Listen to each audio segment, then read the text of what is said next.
भाग्याच्या रेखात दडले जीवन हे, का अधिक सेवा उणे ना कुणास कळले हे. रेखा ही भाग्याची, रेखा ही भाग्याची, रेखा ही भाग्याची, रेखा ही भाग्याची.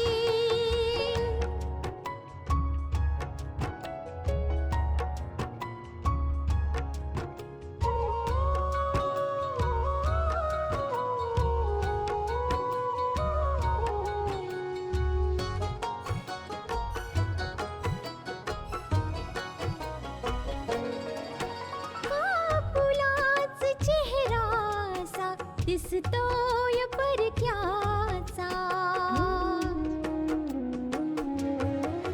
कापुलाच चेहरासा दिसतोय परक्याचा. नसे सुटणार नाजूक गुंता दोष न चरख्याचा.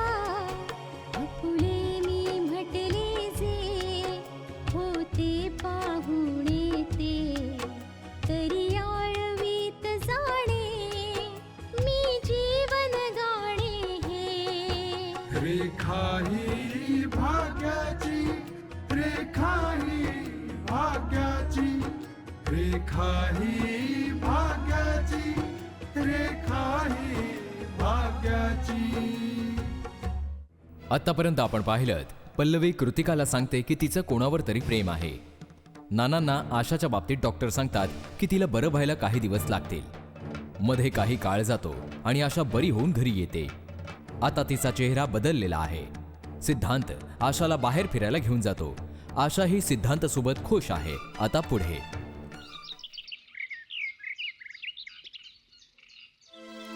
मम्मी, हा बोल. असं ऐकलंय मी आजकाल हॉस्पिटलमधून परत आल्यानंतर आशा खूप खुश राहायला लागलीये.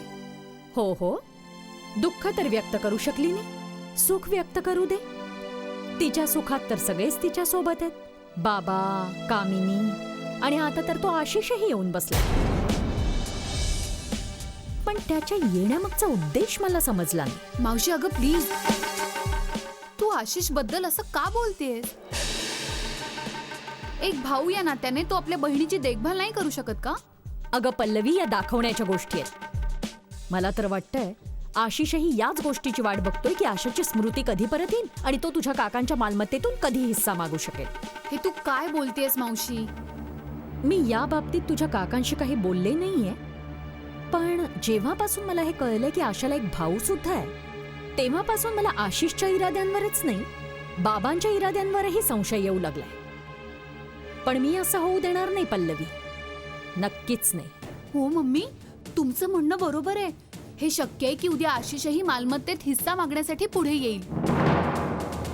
सुधा आधी शिलाने माझ्या अधिकारांची वाटणी केली, पण आता कोणतीही वाटणी होऊ देणार नाही मी. तुम्ही दोघी प्लीज जरा गप्प बसा. अजिबात असं काही नाहीये. तुम्ही फक्त हे ऐकलंय की आशिष आशाचा भाऊ आहे. तुम्ही त्याच्या चारित्र्यावरच संशय घेताय का? सत्य तर हे आहे, आशिष शीला आंटीचा अनवरस मुलगा आहे. ओ, तर तुला ही गोष्ट माहिती आहे? हो, मला माहिती आहे. मावशी, मला फक्त एवढंच सांगावंसं वाटतंय की कोणत्याही माणसाविषयी भलं बुरं बोलण्याआधी फक्त एकदाच त्याच्या परिस्थितीविषयी जाणून घेणं गरजेचं आहे. आधी मला काहीच माहित नव्हतं, पण आता मला सगळं काही माहिती आहे. आणखी काय काय माहितीये तुला? बस हेच की सोहन काकांनी फक्त आधार देण्यासाठी म्हणून त्याला आपलं म्हटलं होतं, आणि त्यावेळी नानांच्या समोर सुद्धा आणखी कोणताही मार्ग नव्हता. आणि मावशी, तूच सांग आता की अशा सिच्युएशन मध्ये एक बाप आणखी करू तरी काय शकतो? नानूंना या गोष्टीचं दुःख आजही आहे, म्हणून तर ते आजही तुला त्यांची मुलगीच मानतात. मावशी, अगं तुला तर आठवतच असेल, नानूंनी कधीच सोहन काकांना त्यांच्या घरी राहायला नाही सांगितलं, कारण त्यांना ही जाणीव आहे की सोहन काकांवर सगळ्यात पहिला हक्क तुझाच आहे.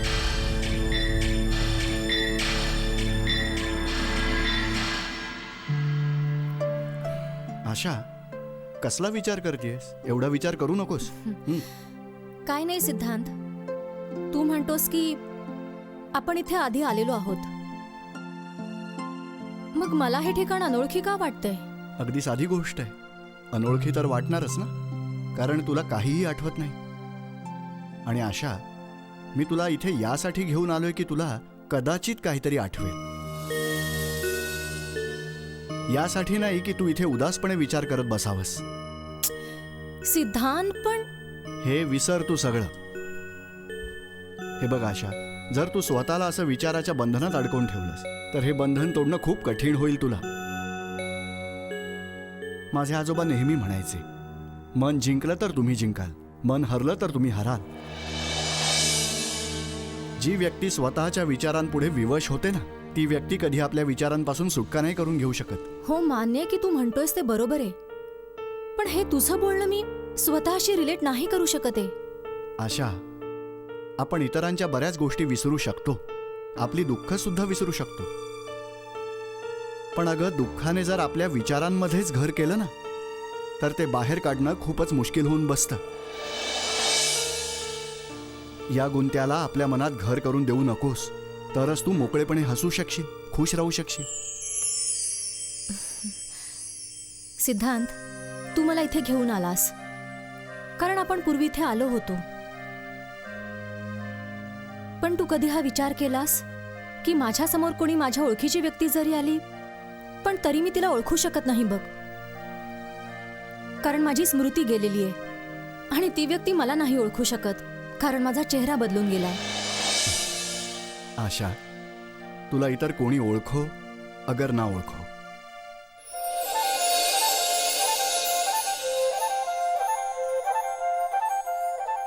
मी तर तुला ओळखतो ना आशा.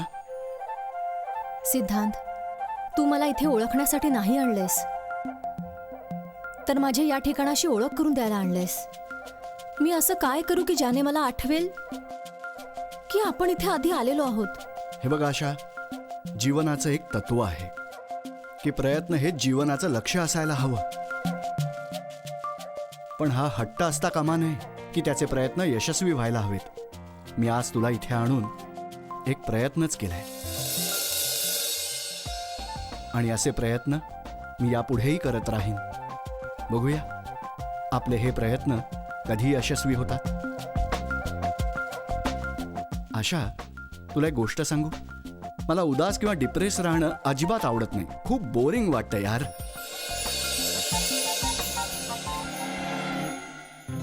आणि तू सुद्धा डिप्रेस होता कामा नाहीस.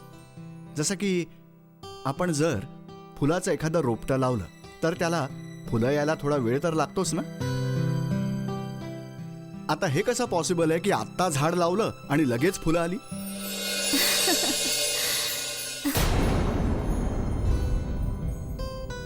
सिद्धांत, तू किती छान बोलतोस रे नेहमी. जीवनाशी जोडलेलं, खऱ्याच्या अगदी जवळ असणारं. मग हेच सत्य समजून घेऊन तुलाही कायम हसत राहायला हवं. जेव्हा तू हसतेस तेव्हा खूप छान दिसतेस. आता नारळ पाणी पिऊया, नाहीतर तेही आता उदास होऊन बसेल.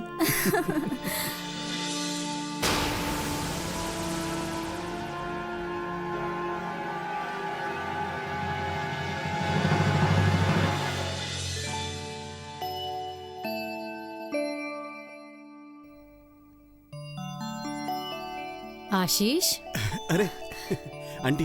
बस बस बस बस, खुश राहा खुश राहा. काय झालं रे, आज खूपच खुश दिसतोयस तू. हो. बाबा कुठे आहेत? कामिनी बेटा, कशी आहेस तू?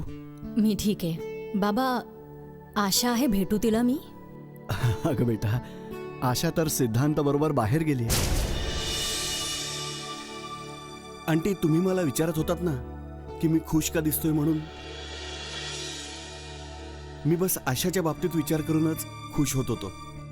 हो, कारण की सिद्धांतच्या संगतीत राहून आशा पण खुश राहायला लागली. आशाला तर खुश झालेलं मलाही बघायचंय, पण माझं असं म्हणणं आहे की आजचं सुख जर येणाऱ्या काळामध्ये दुःखाचं कारण बनणार असेल तर मग अशा सुखापासून दूरच राहायला पाहिजे.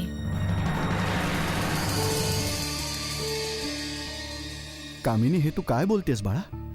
बाबा, ऍक्च्युली माझ्या बोलण्याचा अर्थ असा होता की माणसाने नातं हे तेवढंच पुढे न्यायला हवं जेवढं तो निभावू शकेल. आणि प्रत्येक मैत्रीची स्वतःची म्हणून एक मर्यादाही असतेच ना. नाही आंटी, मी फक्त आशाच्याच बाबतीत नाही तर सिद्धांतच्या बाबतीतही हे म्हणू शकतो की तो मुलगा अतिशय संस्कारी मुलगा आहे. त्याला त्याच्या मर्यादा माहिती आहेत.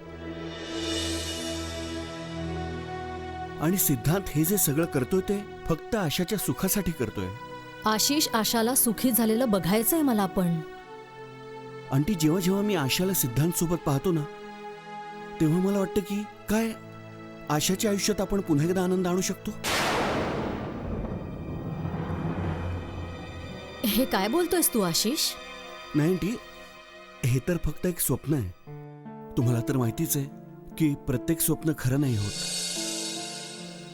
पण माहित नाही का, या दोघांना पाहून मी हे स्वप्न बघायला लागलोय हे खरं आहे.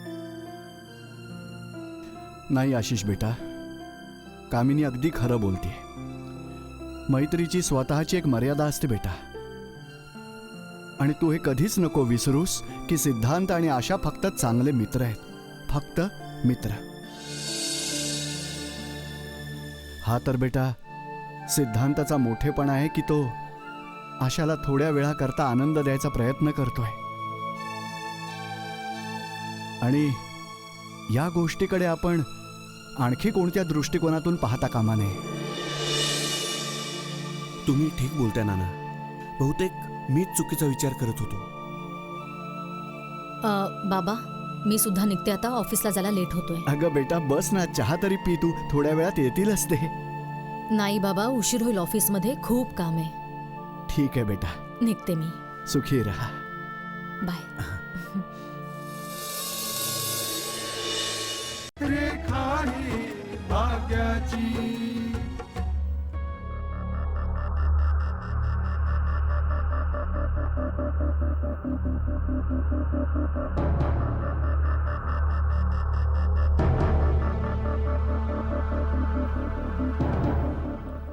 गायत्री,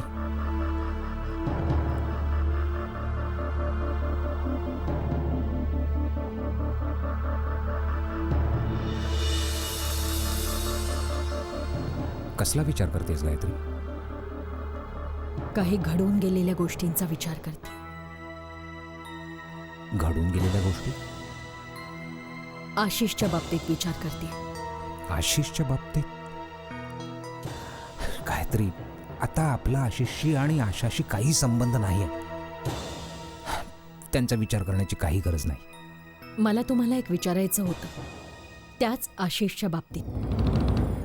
हो, विचार.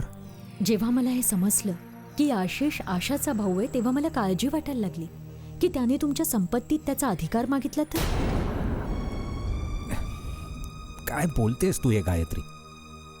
आशिषला मी शिकवून मोठं नक्कीच केलंय, पण तो माझा मुलगा नाहीये. ही गोष्ट समजली आहे मला. आणि हे सुद्धा समजलंय मला की तुम्ही शिलाशी यासाठी लग्न केलं होतं कारण तिने एका अनौरस मुलाला जन्म दिला होता. पण तुमचा असा काय नाईलाज झाला? खरं तर ही खूप जुनी गोष्ट आहे गायत्री. जेव्हा मी नवा बिझनेस सुरू केला होता तेव्हा मला शीलाच्या वडिलांनी खूप मदत केली होती. आणि मी ती मदत म्हणजे माझ्यावरचे खूप मोठे उपकार समजत होतो. त्याच उपकारांची परतफेड करण्यासाठी मला शीलाशी लग्नही करावं लागलं. आणि हेही सत्य आहे गायत्री की जर मी त्यावेळी तिच्याशी लग्न केलं नसतं, तिला सांभाळलं नसतं तर कदाचित तिने आत्महत्या केली असती. ओ, या नात्याचा हा पाया आहे तर. आत्ता मला समजलं. पण आता बराच काळ सरलाय गायत्री. आता कोणत्याही बाबतीत कोणताही विचार करण्याची गरज नाही. सगळी नाती आपोआपच संपलेली आहेत. खरं असेल तुमचं, पण मला आशाच्या बाबतीत नाही, आशिषच्या बाबतीत बोलायचं आहे हो तुमच्याशी. तुम्ही आशिषचा सांभाळ केलात, त्याला शिकवलं, त्याला मोठं केलं. हो, मग मग तुम्हाला माहितीये का आशिष कोणाचा मुलगा आहे? आशिषचे पिता कोण आहेत? नाही गायत्री, मला नाही माहित की आशिषचा पिता कोण आहे. आणि ना मी हा प्रश्न कधी शीलाला विचारला, कारण मला वाटायचं की यामुळे तिचा स्वाभिमान दुखावला जाईल. आणि म्हणूनच मला हा प्रश्न विसरून जाणंच योग्य वाटलं.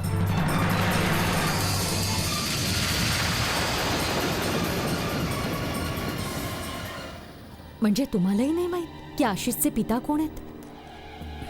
नाही, पण आज तुझ्या मनात हा प्रश्न कसा काय आला? बस असंच. तुम्ही कधी मोकळेपणाने बोललाच नाहीत माझ्याशी या विषयावर, म्हणूनच.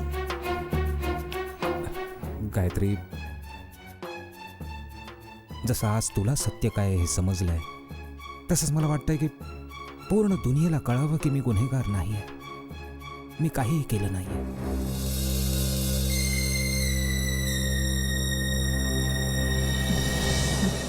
रेखा ही भाग्याची.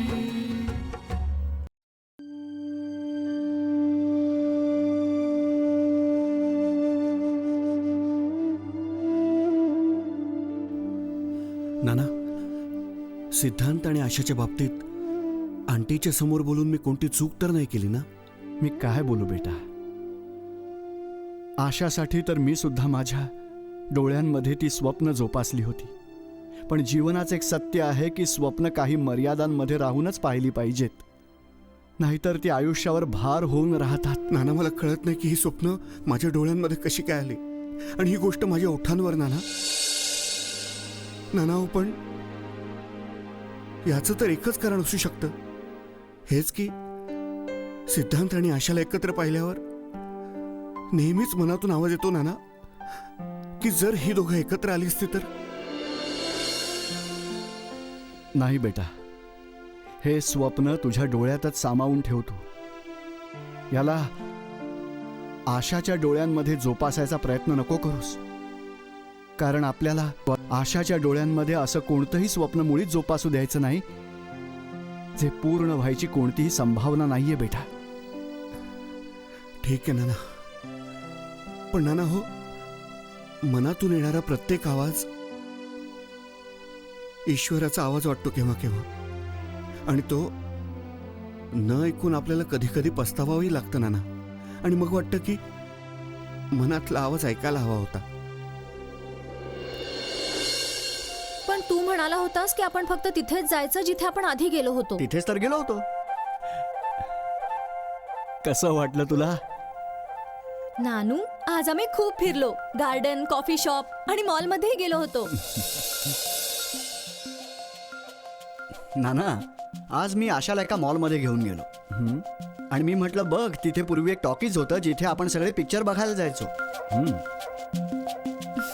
म्हणून ही माझी मस्करी करते की मी हिला तिथे का घेऊन गेलो. आता तुम्हीच सांगा नाना, आज भले तिथे मॉल झाला असेल, पण पूर्वी तर तिथे ते टॉकीजच होतं ना जिथे आशा जात असे. पण नानू, मला तर आठवत नाही ना. काळजी करू नको बेटा, आठवेल तुला हळूहळू. नानू, मी चेंज करून येते. ठीक आहे बेटा, बाय. काय नाना, घेऊन आलो ना सुखरूपीला? आता मी चलू? ठीक आहे बेटा, सुखी राहा. नमस्कार, बाय. हो.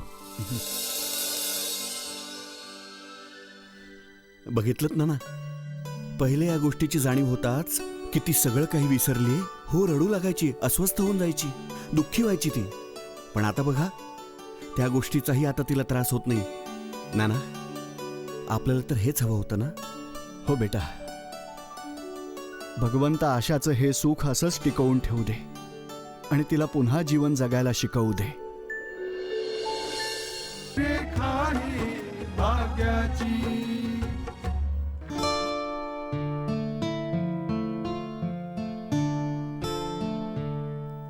काय पल्लवी बाया, काय करत होतीस? काहीच नाही, बोर झाले होते म्हणून गेम खेळत होते. मीही एकटी बसून बोर झाले होते, म्हणून म्हटलं तुझ्याकडे येऊन गप्पा मारावे. पल्लवी, जेव्हापासून तू आलीयस बाया, आम्हाला खूप हायसं वाटतंय. जो आरोप तुझ्या काकांच्या माथी मारला होता तो नाहीसा झाला. हो, हे खूप मोठं सत्य आहे. नाती नेहमी गैरसमजांमुळेच तुटतात. आणि जेव्हा गैरसमज क्लिअर होतात तेव्हा बघा नाती आपोआप जोडली जातात. आता तुझ्या मनामध्ये सुद्धा नानूंच्या बाबतीत, आशिषच्या बाबतीत कितीतरी गैरसमज होते. तू खरं बोलतीयस पल्लवी. माझा गैरसमज तर झाला होता, पण हेही चुकीचं नाहीये की त्या लोकांनी तुझ्या काकांचा कायम वापर करून घेतलाय. आणि तो आशिष, तो कसा काय विसरला की आज तो ज्या ठिकाणी आहे त्याला जबाबदार फक्त आणि फक्त तुझे सोहन काकाच आहे. किती कृतज्ञ मुलगा असेल ग तू.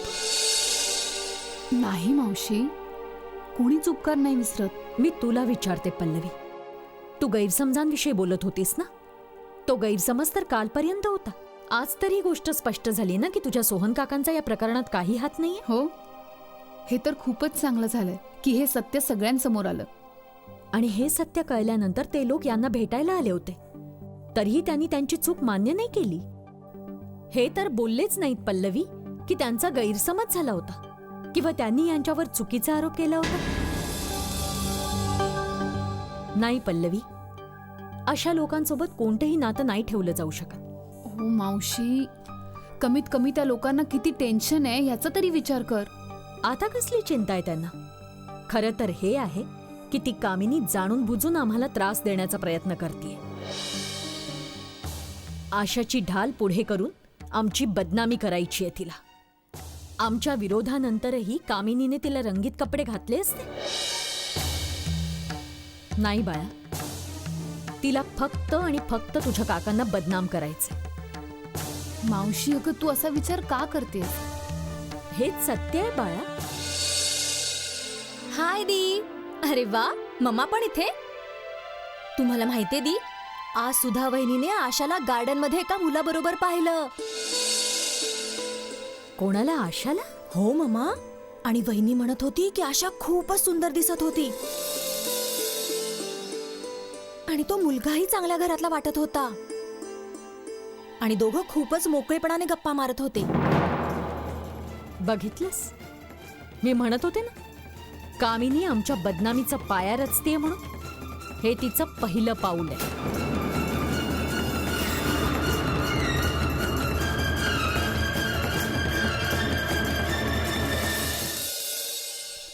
पण आपल्याला तर सिद्धांताच्या बाबतीत काहीही नाही माहीत.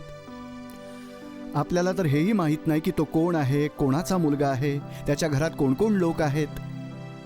नाना, तुम्ही म्हणत असाल तर मी या गोष्टींची माहिती काढू. नेटवर्क तर पोलिसांचं पण असतं, मग तुम्ही का नाही पोहोचू शकत त्याच्यापर्यंत? सर, हे बघा की ही गोष्ट आमच्या नेटवर्कमुळेच उघड झाली की विपुल शाह शहर सोडून गेलेला आहे. आता आम्ही वाट बघतो तो परत कधी येतो. तो किती काळ परत नाही येणार. ज्या दिवशी तो परत येईल त्या दिवशी त्याच्या हातात बेडे असतील. बालपणापासून आत्तापर्यंत मी ती सुखी कशी राहील याची काळजी घेतो. आणि खोट्या सहानुभूतीच्या नावाखाली तू जे काही करतेस त्याला जरा लगाम घाल. एक्सक्यूज मी सोहनलालजी, ती माझी सून सुद्धा आहे आणि मी तिच्या सुखाला कोणताही लगाम नाही घालणार.